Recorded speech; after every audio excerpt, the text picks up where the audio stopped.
como les decía, a mí me encanta ir descubriendo el diseño que Lucas le va dando. Y vamos a ver una cosa ahí que me encanta porque vamos a llegar ahora al centro de una parte clave de este pasaje. Versículo 31 de Lucas 18. Jesús llevó a los 12 discípulos aparte y dijo, escuchen, subimos a Jerusalén,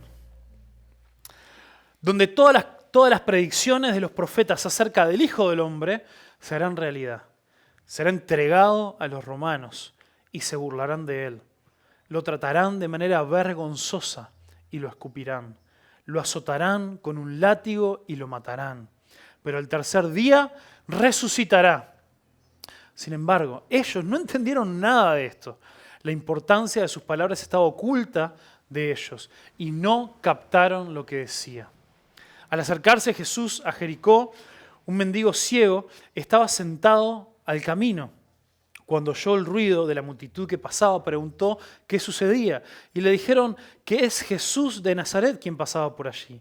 Entonces comenzó a gritar, Jesús, hijo de David, ten misericordia de mí, ten compasión de mí. Cállate, le gritaba a la gente que estaba más adelante. Sin embargo, él gritó aún más fuerte, hijo de David, ten compasión de mí. Cuando Jesús lo oyó, se detuvo y ordenó que le trajeran el hombre. Al acercarse el ciego, Jesús le preguntó, ¿qué quieres que haga por ti? Señor, le dijo, quiero ver.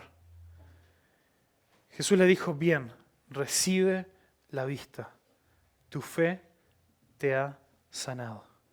Al instante, el hombre pudo ver y siguió a Jesús mientras alababa a Dios. Y todos los que lo vieron también alabaron a Dios. Amén, Señor, bendice tu palabra. Bueno, miren, llegamos hoy a un... Hay una estructura bíblica que algunas veces yo se las he mostrado en algún salmo, que tiene que ver cómo los autores bíblicos estructuran algunos pasajes para llevarnos a meditar. El tipo de literatura de la Biblia, hay muchos tipos de literatura, pero en general toda la Biblia es una literatura de meditación. Significa que está diseñada para que aunque vos te recontra conozcas las historias, vayas y leas una y otra vez. Y Dios cada vez va profundizando, mientras vos vas meditando en la palabra de Dios, vas viendo cosas nuevas. Y entonces hay un montón de estructuras y de cosas en los pasajes que son ocultas. Entonces, por eso digo que ayuda a tener la Biblia ahí en papel, porque podemos ver un par de cosas muy interesantes si vemos lo que hemos visto en los domingos anteriores. Si nos fijamos, ¿se acuerdan? Hace unos domingos atrás vimos la parábola del fariseo y el cobrador de impuestos. ¿Se acuerdan, no? Que Jesús contó, fueron a orar y Jesús ahí nos planteó dos tipos de personas. ¿Se acuerdan? ¿Cuál era el primero? El fariseo, ¿quién era? Era alguien que se creía ¿qué? Se creía justo. Fue y lloró de una manera hasta despreciando a los demás. Se creía justo. Y el otro, el cobrador de impuestos, que era alguien completamente despreciado por la gente. Él se consideraba culpable, él vio su pecado y se arrepintió y fue humilde ante él. Y Jesús dijo, uno de ellos fue justificado. El que fue justificado fue el que por la sociedad estaba visto como el peor de los peores, pero fue humilde y reconoció su pecado. Y ahora, a lo largo de las siguientes historias que Lucas nos va contando, vamos viendo ejemplos clarísimos de estos dos tipos de hombres. Y vemos también cuál es la diferencia, qué es lo que marca la diferencia entre un tipo de hombre y el otro. Ese mismo domingo leímos la siguiente historia ahí cortita. ¿Se acuerdan cuando vimos lo loco que era? Que Jesús acababa de contar esta historia y después aparecen en la siguiente escena los discípulos impidiéndole que los niños vinieran a Jesús. ¿Se acuerdan? Vemos, qué irónico que seguramente los discípulos después de escuchar esa parábola dijeron, che, qué bien que nosotros no somos como el fariseo de la historia, ¿no? Y el fariseo de la historia decía, che, qué bien que no soy como el publicano. Entonces los discípulos, sin darse cuenta, tenían todavía ese corazón pensando, pero nosotros estamos siguiendo a Jesús. Y sin embargo, a los niños que Jesús tanto amaba, le impidieron llegar a él. Porque pensaban que no eran lo suficientemente importantes. Y terminaron siendo exactamente igual que aquel fariseo que ellos tanto criticaban. Después, en la siguiente historia, ahí nos metimos y llegamos al joven rico. Llegamos al joven rico, a alguien que creía que él había obedecido a la ley, que era también un fariseo, que era una persona de mucho poder, de mucha importancia, tenía un deseo sincero de acercarse a Dios, no era tan arrogante como el de la historia, el fariseo, Pero hubo un obstáculo que lo detuvo y que no pudo soltar eso que para él era más importante que Dios, el dinero. Y llegamos ahora a este momento donde Jesús vuelve a decirle a sus discípulos, vamos ahora a Jerusalén. Ahí se van a cumplir todas las cosas que dicen sobre el Mesías, sobre el Hijo del Hombre. De que va a ser entregado, de que va a ser escupido, de que va a ser sacrificado. Voy a ser muerto, estaba hablando del mismo. Los discípulos no lo entendían, pero varias veces vimos como es la cuarta o la quinta vez que Jesús les vuelve a decir lo que iba a pasar a sus discípulos. Me van a matar, esto no va a terminar como ustedes creen. Pero dice, después eso también se va a cumplir de que voy a ser resucitado, voy a vivir. Esto no es el fin. Y esa es la clave, por eso lo llama esto la estructura, vean lo que le hablo, la estructura como Lucas va escribiendo, es la estructura bisagra. No me dio el tiempo ahí para hacer el dibujito ahí en la presentación y todo, pero imaginémonos que esto, cuando Jesús le dice, voy a ser entregado, me van a matar, me van a hacer un montón de cosas, pero voy a resucitar, esto es el centro. Lo que nos da la temática es la historia, la parábola, ¿no? Del fariseo y el cobrador de impuestos. Uno se cree que es justo delante de Dios y otro reconoce su pecado. Pero ¿cómo es que uno se pudo ir justificado a su casa y el otro no? Por lo que Cristo, esto es el centro, por lo que Cristo hizo. Antes de que Cristo es entregado, es matado, es asesinado y después Él resucita, no hay comunión con Dios. Vemos a los discípulos que están ciegos, aquellos también eran fariseos en algunas situaciones. Vemos también a este hombre que quería ser parte del reino de Dios, pero no se había dado cuenta, era ciego a que había algo que lo detenía y que había algo que para él era mucho más importante que Dios y no le permitía amar a Dios y a su prójimo como a sí mismo. Vemos que había algo que lo impedía. Ahora Jesús dice, yo voy a morir y voy a resucitar. Y gracias a eso nosotros sabemos que eso es lo que a nosotros nos permite tener un verdadero encuentro con Dios. Y ahora increíblemente las dos historias que siguen son paralelas. Por eso digo que esto que Jesús dice es la bisagra. Antes vemos gente que no podía seguir a Jesús y ahora vemos gente en situaciones muy parecidas que gracias a la muerte y resurrección de Jesús sí lo van a poder seguir. Uno es paralelo con los niños que no le permitían seguir a Jesús, que es lo que vamos a ver hoy. Este ciego, también como los niños, era lo despreciado. Los niños, hoy en día decimos, ay, qué bien los niños, qué lindo, no sé qué. En esa sociedad los niños solían ser, lo que hicieron los fariseos, los discípulos fariseos, era común.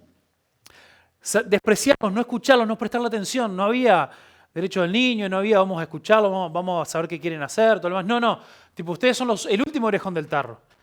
De la misma manera, ese ciego también le dijeron, callate, no molestes a Jesús cuando él iba pasando. Al igual que los discípulos hicieron con los niños. Vemos ahí ese paralelo. Y es más, bueno, vamos a ver ahora, como nos vamos a enfocar en eso, vamos a ver otros paralelismos. Y después vemos la siguiente historia, que fue lo que estuvimos meditando en la vigilia del viernes. Vemos a Zaqueo. Las dos historias suceden ahí en Jericó. Una cuando Jesús está llegando y la otra cuando Jesús ya está ahí. La noche que se queda en Jericó antes de ir a Jerusalén. Estamos entrando en los últimos días, no, a nosotros nos va a llevar meses, pero estamos entrando en los últimos días de Jesús. Bueno, hermano, dije meses y no dije años. Gloria a Dios. Pero claro, llevamos 2, ahora nos quedan meses nomás. Pero vemos cómo Jesús está en nuestros últimos días y ahora vemos una historia hoy que es paralela, pero contraria en su resultado, porque Cristo murió y resucitó a cuando le impidieron a los niños venir a Jesús. Y esa actitud tan fariseica de los discípulos. Y ahora vemos también del otro lado un paralelismo a este joven rico. Y también al publicano, el cobrador de impuestos de la historia de Jesús. Vemos acá la unión de los dos después en Zaqueo. Nada más que uno sí logró soltar lo que le impedía. Y Jesús dijo, qué difícil es para un hombre rico entrar al reino de Dios. Veíamos la semana pasada y los discípulos dijeron, entonces, ¿quién podrá hacerlo? No, nadie va a poder. ¿Quién va a poder hacerlo? Lo que es imposible para el hombre es posible para Dios. Entonces vemos ahí que el acto de entrega de Zaqueo fue un milagro de Dios, que Dios hizo para que él pudiera ser libre. Entonces vieron qué hermoso es poder ver cómo estas cosas están entretejidas y cómo la palabra de Dios es mucho más profunda de lo que nosotros llegamos a ver en muchas instancias. Entonces ahí dice Jesús en el versículo 31, sube a Jerusalén, este es un verdadero ascenso, estaban ahí cerca de Jericó, ahí cerca del Mar Muerto. El Mar Muerto está como 400 metros por debajo del nivel del mar. Es el lugar natural, o sea, sin que se haya cavado, más profundo del mundo. Nosotros tuvimos la experiencia hace unos años con Pau de estar ahí y andábamos con toda la tensión ahí porque habíamos bajado ahí al Mar Muerto, era todo bajado, vos ibas, el miedo era que se prendiera fuego la rueda del auto porque estabas 45 minutos con el freno apretado, deteniendo la caída del auto ahí. Y después empezamos a subir y cuando salimos ahí era todo subida y así la aguja de la nafta empezó a hacer, así se nos iba.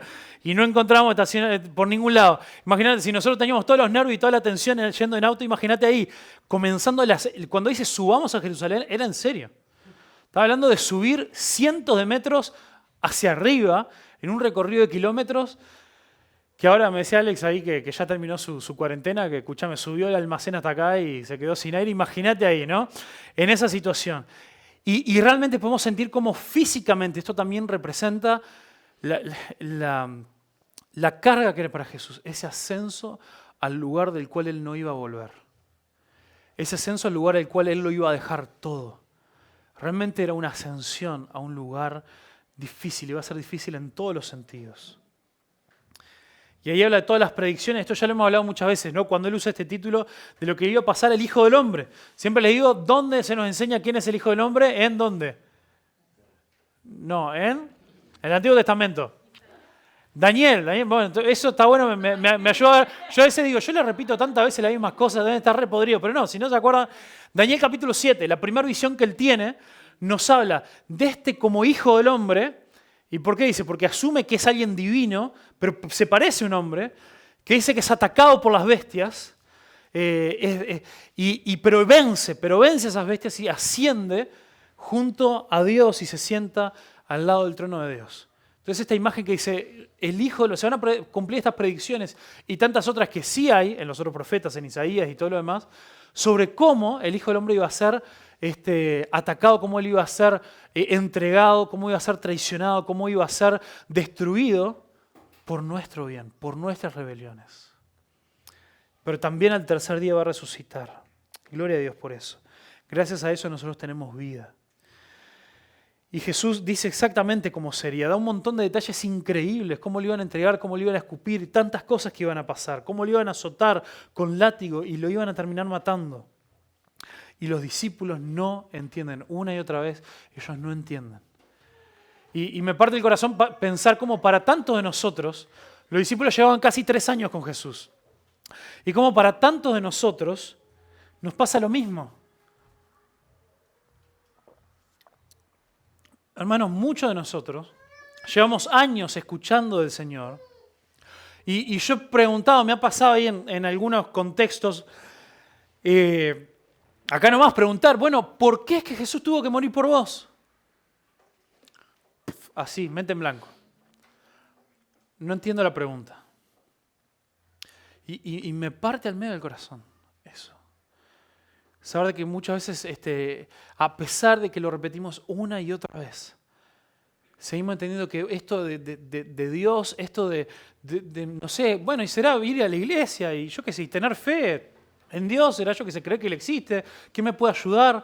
Y hemos perdido, no llegamos a expresar con nuestras propias palabras algo tan sencillo como que Cristo es el que nos da vida por medio de su sacrificio. Él tomó nuestro lugar, Él murió. ¿Por qué murió? ¿Por qué Jesús, una vez le decía a alguien, ¿por qué Jesús no simplemente pudo decir, te perdono, no pasa nada? Así como nosotros le decimos a alguien que lo perdonamos cuando nos pecha en la calle. ¿Cuál es la diferencia? ¿Por qué pasó algo tan tremendo que alguien tuvo que morir y ese alguien es Dios mismo hecho hombre? ¿Por qué se tuvo que hacer hombre? ¿Por qué tuvo que vivir una vida sin pecado? ¿Por qué tuvo que ser entregado en la cruz? ¿Y cómo eso es que se conecta con nosotros?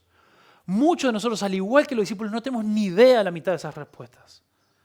No lo hemos entendido. Y si hay dudas que vos tenés sobre eso, por favor, hablalo conmigo. Nada me encantaría más que volver a sentarnos y ir por la palabra y que podamos entender cómo es que si vos y yo podemos ser perdonados por Dios, no es porque Dios dijo, no pasa nada. Porque la paga del pecado, lo que vos y yo merecemos por el pecado es la muerte. Y necesitamos entender de que solamente porque Jesús, quien nunca pecó, y por ser Dios, es el único que tuvo la capacidad no solamente de morir, no por sus pecados, sino que además tenía la capacidad de cargar con el pecado del mundo entero sobre sus hombros, para que nosotros tengamos la posibilidad de que por gracia, solamente creyendo en Él por la fe, podamos tener vida. Es importante. Y tanto de nosotros seguimos como los discípulos sin entender qué tiene que ver esto conmigo. Y pensamos que esto de la iglesia es algo lindo, es algo de ir y escuchar y salir animado. O bueno, tener una comunidad de gente que me apoye, que me da para adelante. Y todo eso es parte, pero todo eso no significa nada si no entendimos la cruz. No significa nada. Y por eso, porque tenemos que entender y porque no hemos entendido, es que hoy un ciego nos invita a ver. Un ciego que en medio de una multitud era el único que no veía con sus ojos físicos, fue quizá el único que pudo ver con sus ojos espirituales. Y pudo ver la luz de lo que estaba pasando delante de él. Entonces, cuando nos dice ahí en Jericó, nosotros muchas veces, cuando hablamos de Jericó, estaba llegando a Jericó y ahí estaba el ciego, ¿no? Cuando hablamos de Jericó, ¿en qué pensamos de la ciudad? ¿Qué nos acordamos? De los muros, claro, nos acordamos de Jericó literalmente miles de años antes, cuando Israel conquistó la tierra prometida, que era la primera ciudad murallada que fueron a conquistar, y Dios le dijo, mira, esto no va a ser en tus fuerzas, esto va a ser a mi manera, y entonces, bueno, todo eso, ¿no? Y se destruye la ciudad y nos quedamos con esa idea, ¿no? Ruinas. Bueno, Jericó era una ciudad muy distinta para este entonces. Era una ciudad grande, era una ciudad próspera, no tanto como Jerusalén, pero andaba ahí, era una de las grandes ciudades de la zona, con mucha gente, con mucho mercado, con todo. Por eso vemos que Zaqueo era un tipo de los cobradores de impuestos, de los jefes, con más dinero. ¿Por qué? Porque estaba en una ciudad importante, donde pasaba mucha gente, mucho comercio y mucho todo. Y bueno, y además, este mendigo ciego aparece en otros de los dos evangelios, en Mateo y en Marcos. Y acá aparecen dos detalles cuando leemos esas otras dos historias muy interesantes. Uno es que Mateo nos dice que eran dos, había dos ciegos, había dos mendigos, y los dos clamaron a Dios. Pero acá Lucas por algo se enfoca en uno solo. Y Marcos nos da otro detalle, enfocándose en uno solo también, y que nos da su nombre, que acá en Lucas no lo tenemos. Pero nos da su nombre. ¿Alguien se acuerda? ¿Le suena algún ciego que tenga nombre en la Biblia? Bartimeo. Estamos hablando de Bartimeo, hermanos. Bartimeo, hijo de Timeo. ¿Y por qué es importante? Es importante porque cuando termina esta historia nos dice que él, después que fue sanado, lo siguió a Jesús. Y por lo general, muchos, así gente que sabe mucho más que yo, estudiando la Biblia, sacan conclusión de que por lo general cuando se mencionan nombres específicos en los evangelios, muchas veces es porque gente que después fue conocida dentro de lo que fue la iglesia que inició ahí en Jerusalén. Y se dice, este es Bartimeo, hijo de Timeo, porque era conocido, probablemente no porque era el mendigo de Jericó, sino porque después cuando siguió a Jesús fue parte de la iglesia. Quizá, no lo dice la Biblia, pero me doy el permiso de asumir, de pensar que quizá estaba entre esos 120 que después estaban ahí esperando la llegada del Espíritu Santo ahí en Hechos 1. Y por algo él fue conocido y era importante para Marcos decir que este era Bartimeo, hijo de Timeo. Ustedes lo conocen, ustedes han escuchado de él. Y acá se da un milagro de la vista, que a ver, hoy en día muchos milagros se pueden falsificar. Y en muchos lugares hacen muchos negocios de falsificar milagros. Mucha gente puede decir, no, porque a mí se me dolía el dedo gordo del pie y ya no me duele más. Porque yo tenía un brazo más largo que el otro y ahora los tengo iguales. Muchas cosas pueden pasar así. Y muchos milagros puede hacer Dios también. Pero andá a falsificar un tipo que era ciego y que todo el pueblo lo veía viendo. Fue algo que realmente impactó a la gente. Fue algo que lo impactó de una manera tremenda. Pero cuando Jesús pasaba por ahí y este ciego seguía mendigando, nadie había visto esta realidad. Nadie había percatado de lo que puede pasar cuando uno tiene un encuentro con Jesús. Entonces vemos ahí en el versículo 37 que cuando él preguntó, ¿qué pasa? ¿Por qué hay tanto barullo? ¿Por qué hay tantas multitudes? ¿Por qué hay tanta gente y nadie me da una limosna? Dice, lo que pasa es que el que está pasando es Jesús de Nazaret. Y llamar a Jesús de Nazaret, es lo mismo que darle el nombre a Bartimeo, Bartimeo hijo de Timeo. Es Jesús, el de allá, está pasando. Y es conocido, hace milagros por ahí. Y esto nos muestra la ceguera de la multitud. Que para ellos, ¿quién era Jesús?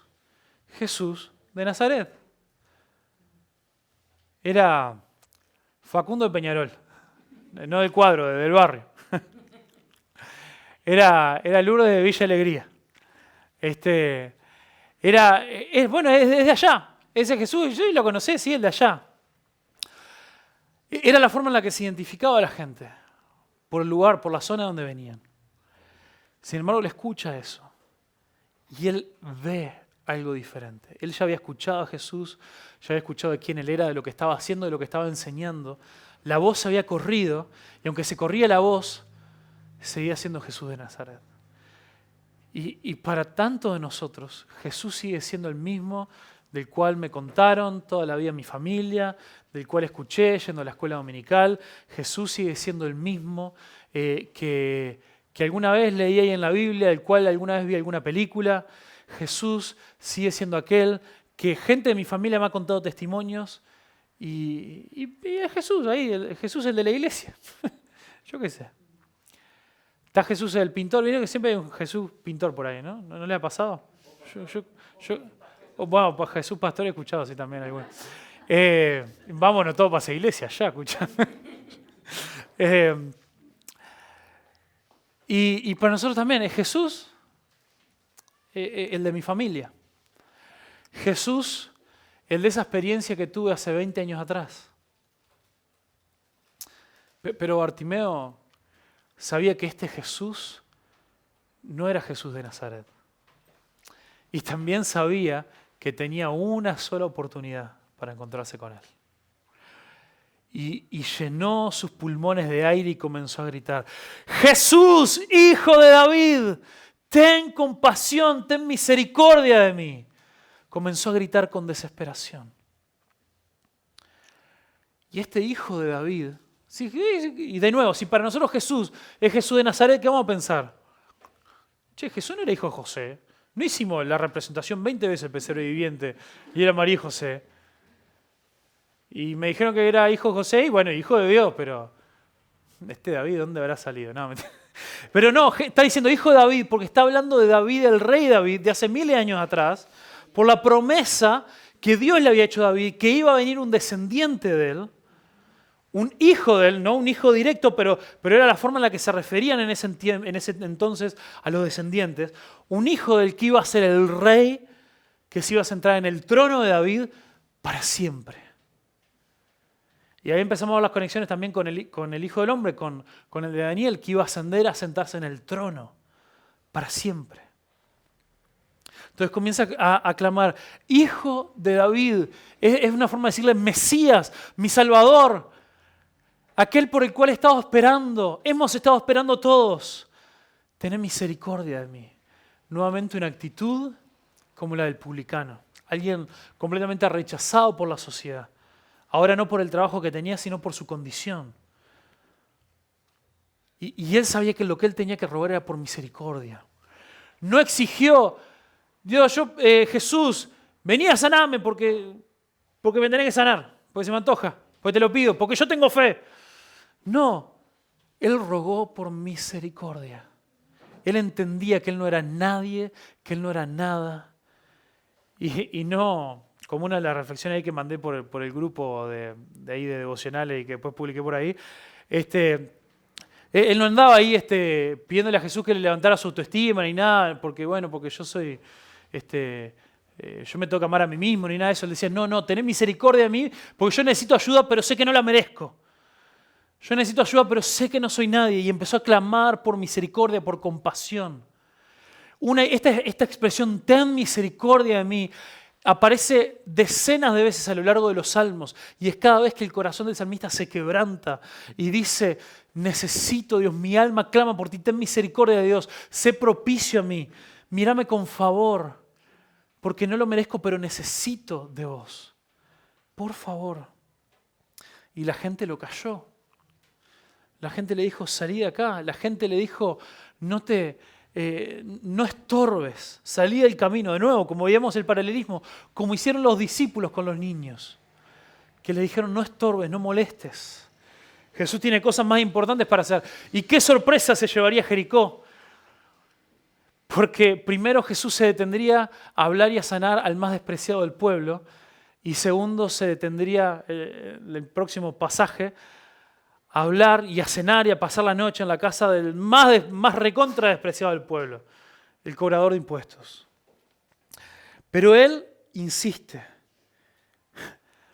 Y él insistió porque sabía que era su oportunidad de cruzarse con Jesús. Y tanto de nosotros seguimos diciendo, bueno, ahora arrancó el año, está bien, este va a ser mi año para comprometerme con Dios. Y al final después tiré la toalla y bueno, no sé, probaremos otro día. Bueno, al final no sé, ahora la verdad que ando con ganas de otras cosas. Ando con ganas de vivir para mí, de vivir mis cosas, de ver qué es lo que yo quiero hacer. Ya habrá tiempo para comprometerme con Dios. Y pocas veces lo decimos con esas palabras, pero tantas veces lo vivimos así.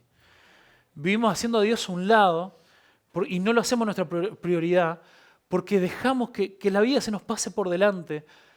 Y Jesús dice, yo estoy pasando por delante tuyo, te estoy llamando, estoy clamando. ¿Y cuál va a ser tu prioridad ahora? Él entendió que era el momento de clamar. Y no había distracción, no había gente que lo fuera a detener.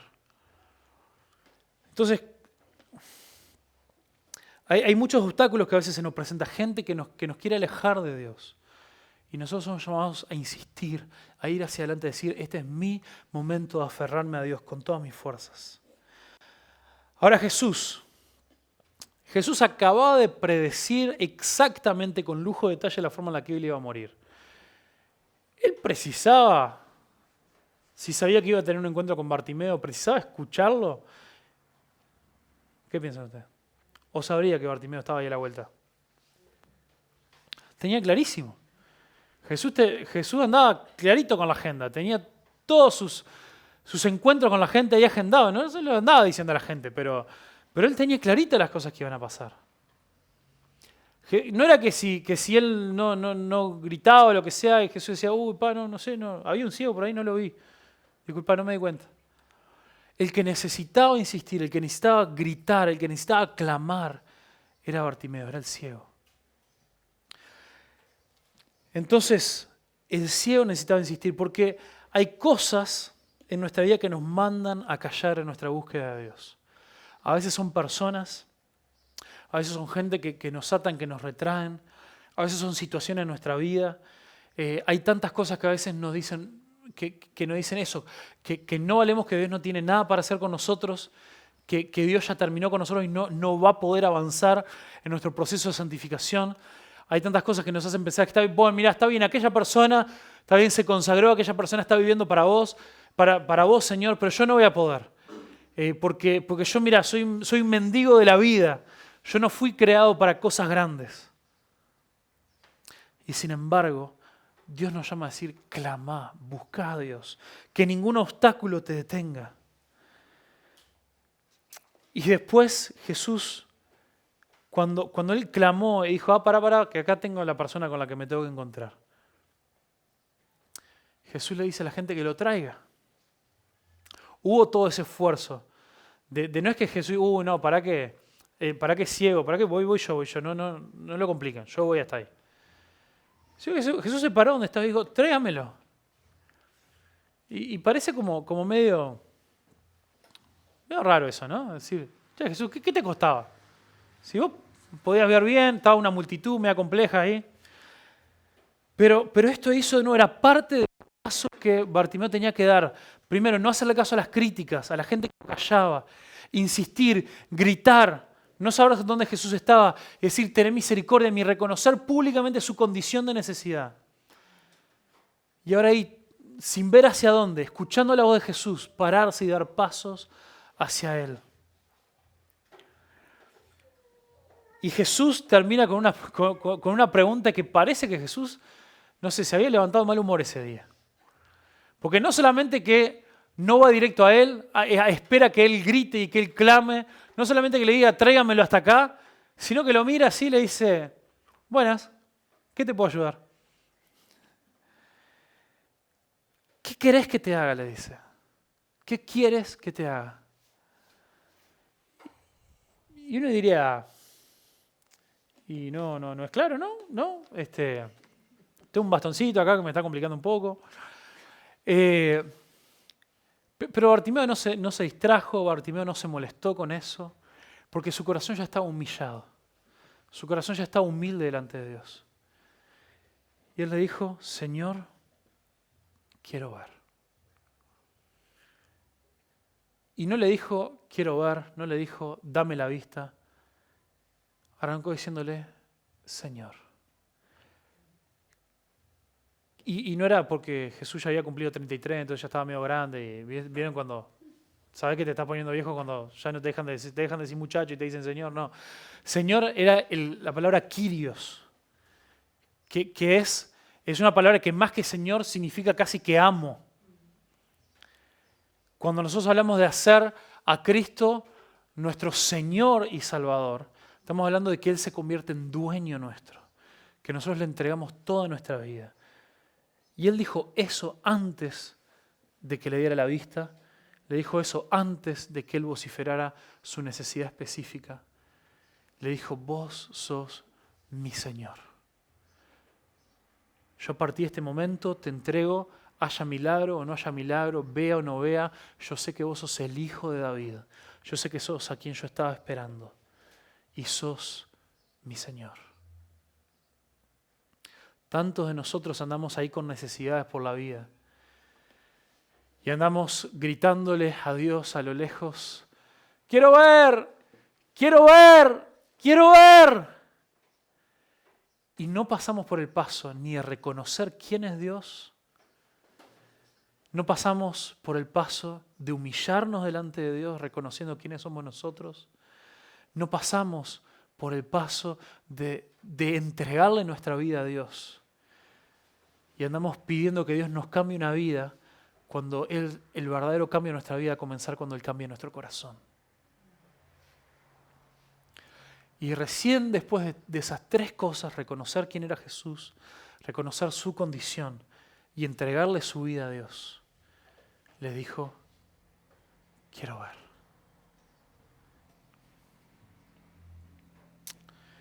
Y ahí Jesús le contesta,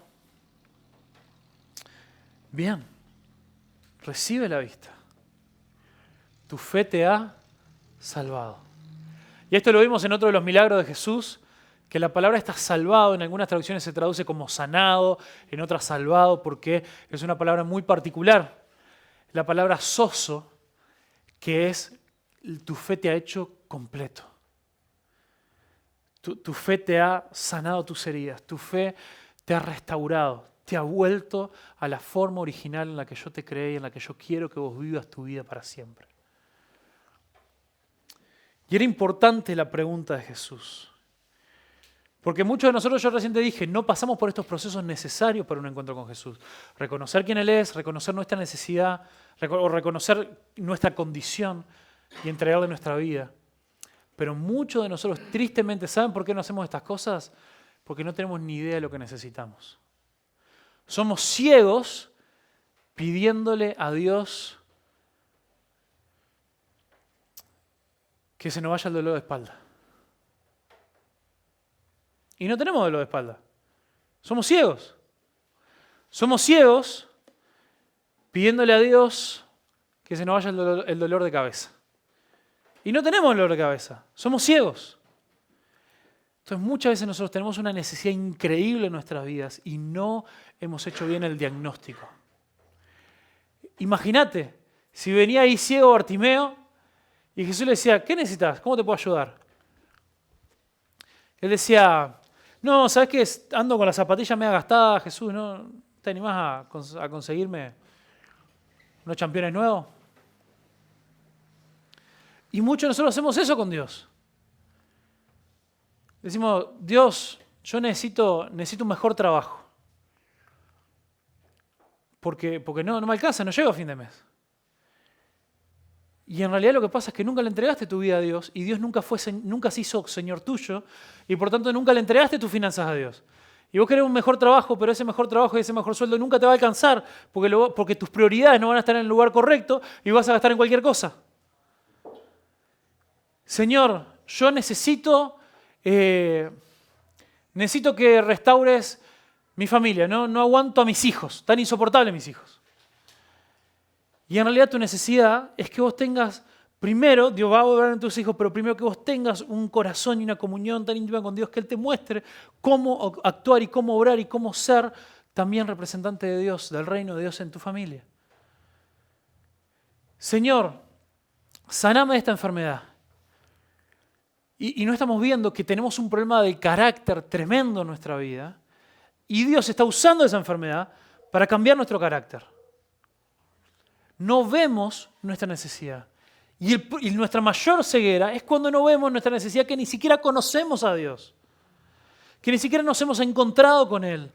Y tanta gente viene a Dios pidiéndole una mejor vida cuando lo que te quiere dar es una vida nueva. No te quiere emparchar la que tenés, quiere que tengas una vida nueva. Entonces por eso es importante vociferarle, decirle con tus palabras a Dios lo que necesitas. Pero preguntarle también, Señor, ¿acaso yo sé lo que necesito? ¿Te estoy pidiendo lo correcto? ¿O en mi petición estoy demostrando que tengo prioridades equivocadas? Y fue sano. Y todo esto provocó gran alabanza en el pueblo. Al instante el hombre pudo ver y siguió a Jesús, lo que hablamos hoy, lo siguió, mientras alababa a Dios, y a todos los que lo vieron también alabaron a Dios. Más allá de la subida de Jericó a Jerusalén, quedaba cerca. Estaban acostumbrados. La tierra de Israel es todo subidas y bajadas.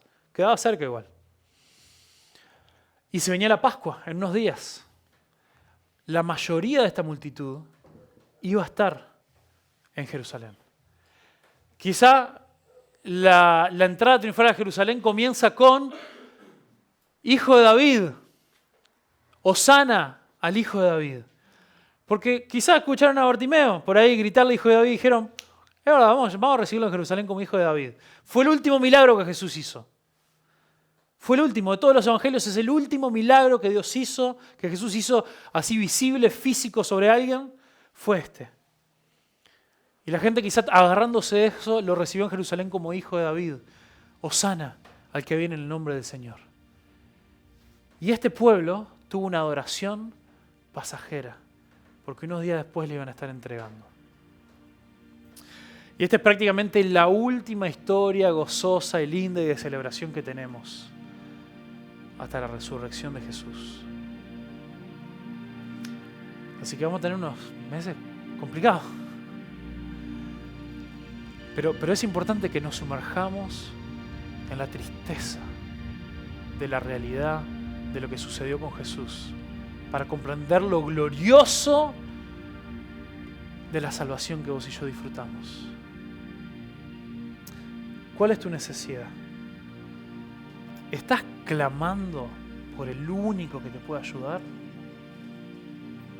¿Estás entendiendo cuál es tu necesidad o estás pidiendo lo que querés? Lo que más necesitamos es esa vida nueva que solamente Dios nos puede dar. Padre, te alabamos, Señor. Te bendecimos, te reconocemos, te necesitamos. Pedimos que nos hagas completos, que nos salves. No queremos vidas emparchadas, queremos vidas nuevas. Y te glorificamos, Señor, y te damos gracias. Porque tu amor es fiel y tu misericordia para con nosotros es eterna. Alabado sea, Señor, en medio nuestro. Gracias, Padre, por la vida que solamente vos nos podés dar. Bendecinos, Señor, y quitanos, Señor, quitanos nuestra ceguera. Ayúdanos a ver, como Bartimeo vio, su necesidad espiritual. Ayúdanos a ver, Señor, quién eres realmente. Y ayúdanos, Señor, a entregarte nuestra vida por completo, llamándote Señor de verdad. Sin trancarnos,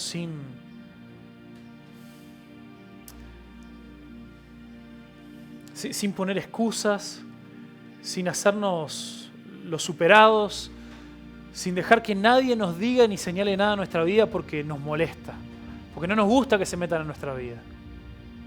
Pero tantas veces somos ciegos que no hemos visto que estamos ciegos. Y necesitamos tu guía y tu dirección. Señor, te necesitamos. Te entregamos, Señor, nuestra vida. En el poderoso nombre de Jesús.